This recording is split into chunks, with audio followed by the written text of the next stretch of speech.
जय महाराज जी। सद्गुरु के पावन चरणों में मेरा सादर दंडवत प्रणाम। आज मैं आप सभी को इस वीडियो के माध्यम से गुरु और शिष्य के प्रेम की एक अनूठी कहानी सुनाने जा रही हूँ।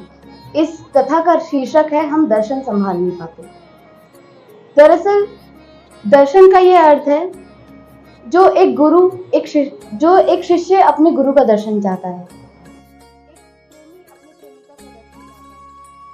तो आज मैं एक ऐसे महात्मा के बारे में बात करने जा रही हूँ जिनकी जीवन से, जिनकी बातों से हमें बहुत अच्छा मार्ग मिल सकता है।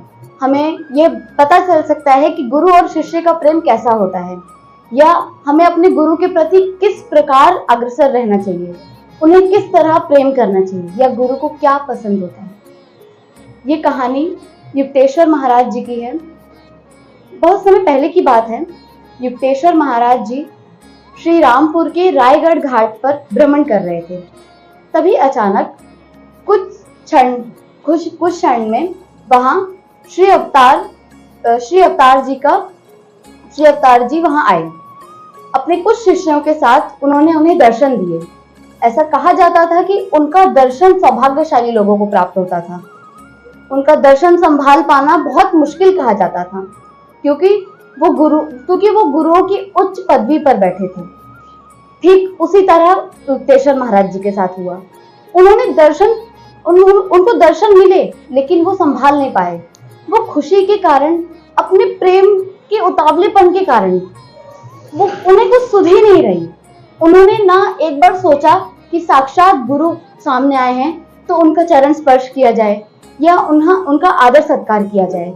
वो अपने प्रेम के उतावलेपन को समेट नहीं पाए, अपनी उत्सुकता को समेट नहीं पाए, और तुरंत उनसे बोल दिया महाराज जी से कि मैं आपके लिए मिठाई लेने जा रहा हूँ, आप यहाँ बैठिए। अपनी उत्सुकता को चरम सीमा पर लेकर वो मिठाई लेने पहुंचे। वहां से मिठाई ली। मिठाई लेते समय आ रहे थे जब, तो उनके मन में उत्सुकताओं, संवेदनाओं और खुशी की एक अलग ही भावना उमड़ रही थी। उनको ऐसा दर्शन प्राप्त था जो बहुत सौभाग्यशाली लोगों को प्राप्त होता है, और क्यों ना हो, उतावलापन जायज सी बात थी, क्योंकि जिसका दर्शन हम चाहते हैं और अगर वो हमारे सामने आ जाए तो हमारा भी यही कार्य रहता है। हम भी अपनी उत्सुकता को, अपनी खुशी को संभाल नहीं पाते। जब वो वहां पर वापस लौटे उस स्थान पे, तो वहां पर महाअवतार जी नहीं थे। वो वहां से अंतर्ध्यान हो गए थे। इस बात का इतना आघात पहुंचा युक्तेश्वर जी को कि वो अवसाद की गहरी भावनाओं में, संवेदनाओं में जा गिरे। उनके मन में केवल एक प्रश्न था, क्या उनकी गलती थी कुछ? वो ये सोच रहे थे कि क्या वो सौभाग्यशाली थे, या वो उनके दर्शन प्राप्त करने लायक नहीं थे? क्या गुरुवर ने केवल उनके साथ एक खेल किया, या ये उनका भ्रम था? अपनी अवसाद की गहराइयों को देखकर अब उनके भीतर चिढ़ मच चुकी थी। उन्होंने बोला कि अब भूले से भी दिख गए, ये उनकी कुछ पंक्तियां थी कि अब अगर भूले से भी दिख गए तो आंखें मैं मिच जाऊंगा, कहना भी कुछ चाहोगे तो अनसुना मैं कर जाऊंगा, ना सुनूंगा एक बात तुम्हारी, ना ही दिले हाल सुनाऊंगा, अब मैं जिद पर ही रहूंगा और जिद पर ही अड़ जाऊंगा। इसका अर्थात यह है कि अगर अब आपने मुझे दर्शन भी दिया तो मैं अपनी आंखें बंद कर लूंगा, क्योंकि आपने मेरे साथ एक खेल किया। अगर आप मुझसे कुछ कहना भी चाहोगे तो मैं अनसुना कर दूंगा, मैं नहीं सुनूंगा। और अगर मेरे दिल में कोई पीड़ा होगी, कोई भी बात होगी, तो मैं आपको नहीं सुनाऊंगा, क्योंकि मैं उस लायक ही नहीं हूं कि आपके चरण स्पर्श कर पाऊं, आपके चरणों में रह पाऊं। तभी तो आप मुझे अपने दर्शन केवल एक खेल के रूप में देकर गए। अवसाद की गहराइयों के साथ उन्हें एक दिन उनके गुरु श्री लाहिड़ी महाराज जी मिले। उनका चेहरा देखते ही वो समझ गए कि वो अवसाद की गहराइयों में है। वो जब कक्ष के भीतर आए तो लाहिड़ी महाराज जी ने कहा, तुमने बाहर महाराज जी का दर्शन नहीं किया? तो उन्होंने कहा कि मुझे तो दिखे ही नहीं बाबा जी बाहर, मैं तो सीधे सीधे आया हूँ, वहां तो कोई है ही नहीं। उनके गुरु ने उनको डांटते हुए कहा कि मूर्ख, अभी तेरी ओर चल पड़े हैं, अभी तेरी ओर ही गए हैं, और तेरी इन आंखों से उनका दर्शन नहीं हो पाया। तो वो रो पड़े। उन्होंने कहा मैंने नहीं देखा। तो उनके गुरु का भी क्रोध केवल उनको दर्शन कराने के लिए था। वो तुरंत हाथ पकड़ के अपने शिष्य युक्तेश्वर जी को कक्ष के बाहर लेके आए। द्वार पर लाते ही उन्होंने उसके माथे पर अपना हाथ रखा, उसकी आंखें बंद की और उसकी त्रिनेत्रों से उसे महाअवतार जी का दर्शन कराया। साक्षात कमल पुष्पों पर स्वर्ण गिरियों के साथ उनको उनके दर्शन हुए। युक्तेश्वर जी का जो अवसाद था वो सब अश्रुधारा में बह गया। उनकी जितनी भी पीड़ा थी सब वो बिलक बिलक कर रो दिए। लेकिन तुरंत ही उन्होंने आंख बंद कर दी। उन्होंने कहा कि मैं तो आपके दर्शन के लायक ही नहीं हूँ, मैं तो अपने गुरु जी के कारण ही आपका दर्शन पा सका हूँ, तभी तो आपने मेरे साथ ये खेल किया, वरना मैं कुछ क्षण के लिए ही तो गया था। क्या आप मेरे लिए उतनी क्षण नहीं रुक सकते थे? जब एक उदाहरण दिया कि जब एक प्रेमी को अपने प्रेमिका से होता है तो क्या वो कुछ क्षण के लिए दोनों एक दूसरे का इंतजार नहीं कर सकते? क्या प्रेम में एक इंतजार नाम का कोई शब्द नहीं है? ये बातें सुनकर श्री अवतार जी मुस्कुराए। उन्होंने कहा कि तू उस समय परिपक्व नहीं था और ना अभी है। मैं तुझे दर्शन देने ही आया था, लेकिन तेरी उत्सुकता, तेरी खुशी चरम सीमा पर थी। तेरा जो प्रेम था वो तुझे सुधहीन कर चुका था। तुझे मेरा दर्शन पाकर सुध ही नहीं रहा। उनके गुरुजी ने कहा, लाहिड़ी महाराज जी ने, कि मैं चाहता हूं कि तुम इनका पूर्ण रूप से दर्शन करो। दर्शन पाते ही उन्होंने बोला कि मैं आपसे बात नहीं करूंगा। तो श्री अवतार जी ने कहा, रूठा है मुझसे? तो उन्होंने कहा, मैं क्यों नहीं रूठूंगा। वो इस प्रकार उनसे बात कर रहे थे जैसे एक बिछड़ा बच्चा अपनी माँ से मिलने के बाद एक झिझक करता है, एक लड़ाई करता है कि आप ही मुझे छोड़ के गई थी। उनका उस समय वो प्रेम झलक रहा था। उन्होंने कहा कि मैं आपसे नहीं बात करूंगा, आप मुझे छोड़ के चले गए थे, आपसे दर्शन बस मैंने देख लिया, लेकिन अपनी अंतर चेतना को मैं आप तक नहीं पहुंचाऊंगा, क्योंकि मुझे नहीं लगता कि मैं आपके दर्शन लायक हूँ। वो मुस्कुराते हुए कहे, अरे मूर्ख, मैं तुझे दर्शन देने आया था। मैं चाहता था कि तुझे मैं अपने चरणों में ले आऊं, लेकिन तेरी जो ये उत्सुकता थी उसने ही तुझे मार दिया। ये जो तेरी अपरिपक्वता थी यही तुझे ढेर कर चुकी थी। इसीलिए मैं वहां से अंतर्धानी हो गया, क्योंकि जब हमें कोई चीज आसानी से मिल जाती है तो हम उसे संभालते नहीं हैं, चाहे वो अध्यात्म हो या गुरु के चरण। गुरु का मिलना इस जीवन में, इस कलयुग में गुरु का मिलना उस तरह है कि बहती नदी में से कूड़े को जिस प्रकार अलग किया जाता है, उस प्रकार गुरु अपने शिष्य को अलग करता है। गुरु शिष्य सोचता है कि शिष्य ही गुरु से प्रेम करता है, शिष्य ही सारे कार्य गुरु के लिए करता है, लेकिन जितने शिष्य के जीवन में कठिनाइयां आने वाली होती हैं, जितनी शिष्य के ऊपर जो भी उसके ऊपर कठिनाई होती है, जिससे उसको बहुत हानि पहुंच सकती है, गुरु उन सबको समेटता रहता है, बिना बोले, बिना बोले या चुप रहे। उन्होंने कहा कि जब मैं वहां से चला गया तो तुझे लगा कि मैं अंतर्ध्यान हो चुका हूँ, लेकिन मैं तुझे देख रहा था, तेरे अवसाद को मैंने देखा। मैं इसीलिए दोबारा तुझे दर्शन नहीं देने आया, क्योंकि मैं चाहता था कि तू परिपक्व हो। इसी तरह हर गुरु चाहता है कि उसका शिष्य परिपक्व हो, उसका शिष्य बौद्धिकतावाद में या आध्यात्मिक जगत में उससे भी ऊपर उठे। ध्यान रखिएगा, माता पिता या रिश्तेदारों से ये देखा नहीं जाएगा कि आप उनसे उच्च स्तर पर जा रहे हैं, आप उनसे ऊपर उठ रहे हैं। केवल एक गुरु ही होता है जिसे अपने शिष्य को ऊपर उठते हुए गर्व महसूस होता है।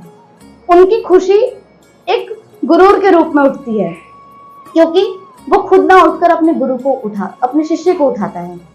उन्हें ये खुशी होती है कि जिसे मैंने कुछ अच्छा कार्य किया है, अगर मैं नहीं रहूंगा तो इस संसार को संभालने के लिए एक शिष्य मैं छोड़ के गया हूं। तो उन्होंने कहा युक्तेश्वर जी ने कि माना मैं परिपक्व नहीं था, माना मेरे में उतनी चेतना नहीं थी, माना मेरी खुशी ने मुझे ढेर कर दिया, लेकिन क्या आप मुझे समझा नहीं सकते थे? आप तो मेरे प्रभु हो, आपको वहीं डपटते हुए मुझे समझाना चाहिए था, जैसे लाहिड़ी जी ने मुझे समझाया, जैसे मेरे गुरुवर ने मुझे समझाया। लेकिन आप तो वहां से अंतर्ध्यान हो उठे, आपको फिक्र ही नहीं थी मेरी। वो फिर मुस्कुराए। उन्होंने बोला, अवतार जी ने, कि अगर फिक्र ना होती तो तुझे इसी जंगल में छोड़ देता, इस संसार में छोड़ देता, ये जो नाले के रूप से ये संसार बह रहा है उसमें तुझे छोड़ देता। अलग क्यों करता? क्योंकि मैं चाहता था कि मैं तुझे अपने पास रखूं। अगर तू मुझसे रूठा है तो मैं तुझे मना रहा हूं, क्योंकि तुझे लगता है कि तेरी जरूरत मैं हूं, लेकिन मैं जानता हूं कि मेरी सबसे बड़ी जरूरत तू है। ये बात सुनते ही युक्तेश्वर जी के अश्रुधारा बह गई। अब उनकी खुशी, उनकी उत्सुकता कहीं थी ही नहीं, केवल उनके जो आंसू थे वही उनकी सब चीज समान रूप से दिख रही थी।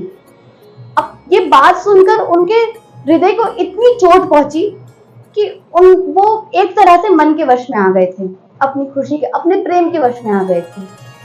महाअवतार जी ने कहा, एक बात याद रखना, मैं आज भी जानता हूं कि तू परिपक्व नहीं है, तू मेरे दर्शन संभाल नहीं पा रहा है, तू पिछली घटना से अभी अपने आप को बांधे रखा है।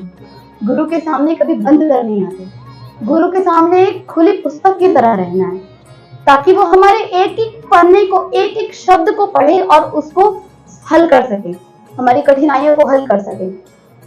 तू रो मत, मैं हर पल तेरे साथ हूँ, मैं तुझे आज अपना साक्षात रूप से दर्शन दे रहा हूँ। और यही बात सुनकर लाहिड़ी महाराज जी भी खुश हुए। उन्होंने अपने अंतर मन में कहा कि आज मैंने एक कली और प्रभु के चरणों में समर्पित कर दी, एक पुष्प और प्रभु के चरणों में समर्पित कर दी, एक ब्रह्म को एक ब्रह्म से मिला दिया। आज मैंने अपने शिष्य को उसकी गुरु से मिला दिया। लेकिन युक्तेश्वर महाराज जी अभी भी खुश नहीं थे, उन्हें अभी भी डर था। उन्होंने अभी भी कहा कि आप बोल रहे हो मैं परिपक्व नहीं हूँ, सही बात है, मुझे भी मत दीजिए दर्शन, क्या पता मैं फिर वही भूल कर जाऊं, और क्या पता बार बार की ये भूल कब मेरी आखिरी भूल बन जाए और फिर मैं इस 84 लाख योनियों में भटकूं। तभी महाअवतार जी ने कहा, ये जो मैं दर्शन तुझे देने जा रहा हूँ, इससे पहले मैं तुझे परिपक्वता की सीढ़ी पर लेके जा रहा हूँ, उस सोपान पर लेके जा रहा हूँ जो तुझे परिपक्व करेगी, जो तुझे इस संसार जगत में चलने योग्य बनाएगी, जो तुझे आग बनाएगी, ना कि संसारी लोग की तरह चांद और तारों में उलझा कर रखेगी। तभी उन्होंने अपना साक्षात दर्शन दिया। युक्तेश्वर जी की जो उत्सुकता थी, जो प्रेम था, अब चरम सीमा से उच्च हो चुका था। अब वो ब्रह्म से मिल चुके थे। एक बात कही जाती है कि ब्रह्म को ब्रह्म से मिलना ही एक बहुत सुचारू रूप से कार्य किया जाता है गुरु द्वारा। ठीक वही कार्य यहाँ भी हुआ। उन्हें दर्शन मिले और अपनी शिष्यता का उन्हें गुरूर नहीं था, लेकिन अपनी भूल का उन्हें पूरे जीवन अपनी भूल याद रही। हर क्षण, हर पल उन्होंने अपनी भूल को बरकरार रखा, अपनी भूल को याद में रखा कि कहीं वो दोबारा वो भूल ना कर दे, क्योंकि दर्शन तो बार बार मिलते हैं, लेकिन जो उच्च दर्शन होता है, जो आत्मा से आत्मा का दर्शन होता है, वो एक ही बार मिलता है। इसीलिए उन्होंने दर्शन प्राप्त किए और संसार के लिए एक चेतना, एक बहुत बड़ी मार्ग, एक राह की खोज की। आगे चलकर युक्तेश्वर महाराज जी योगानंद परमहंस जी के गुरु बने। तो आप सोच सकते हैं कि जिसके जीवन में गुरु नहीं है वो एक कचड़े के समान है। जिस प्रकार हम एक कचड़े को फेंकते हैं, फिर वो रोटेट होकर या रिसाइकल होकर दोबारा कचड़ा ही बनता है, हम दोबारा वही चीज दोहराते रहते हैं। लेकिन अगर जीवन में गुरु आ जाए तो शिष्य कभी दोबारा परिवर्तित नहीं होता, वो वहीं ठहरता नहीं है, वो उस गहराई में चला जाता है जो अथाह होती है, वो उस अथाह सागर में जा चुका होता है जिस तक पहुंच पाना किसी के बस की नहीं है। वो उस अथाह सागर का स्वामी बन जाता है जिस तक लोग पहुंचना चाहते हैं। ठीक उसी तरह युक्तेश्वर महाराज जी के भी शिष्य हुए, योगानंद परमहंस जी, ये सभी इनके शिष्यों के शिष्य हुए। और आप सभी जानते हैं कि ये सभी महापुरुष इस संसार के लिए, हमारे जीवन के लिए, अध्यात्म के लिए कितने राहगीर हैं, ये कितने हमारे लिए प्रोत्साहित करते हैं। इनका जीवन, इनकी बातें, इनकी भूल या इनकी जो भी घटना थी वो हमारे जीवन को कैसे समेटती है। मैं आप सभी से एक यही बात कहना चाहूंगी कि जिसके जीवन में गुरु नहीं है वो एक मूक जानवर की तरह है। जिस प्रकार जानवर को अगर कोई भी कठिनाई होती है तो वो कुछ नहीं बोल पाता है, संसारी मनुष्य चौड़ा होकर चलता है कि उसने शादी कर ली, विवाह कर लिया है, बच्चे हैं, अच्छा परिवार है, अच्छा घर बार है, पैसे हैं। लेकिन जब अंत समय में आता है, एक भजन का बहुत अच्छा एक लाइन है कि अंत समय में परलोक कोई नहीं आता है। सही बात है, जब अंत समय होता है, जब मृत्यु की सैया पर होते हैं, तो वही परिवारजन हमें चिता की अग्नि सौंप देते हैं। वही परिवारजन जब आग उठती है तो पीछे हो जाते हैं। लेकिन गुरु, जिसके जीवन में गुरु है, उसका केवल शरीर जलता है, उसका केवल शरीर ध्वस्त होता है, लेकिन उसकी आत्मा अपने गुरु से मिल चुकी होती है। मैं अपने गुरु जी के चरणों पर समर्पित होकर अपनी बात को यही विराम देना चाहूंगी। धन्यवाद।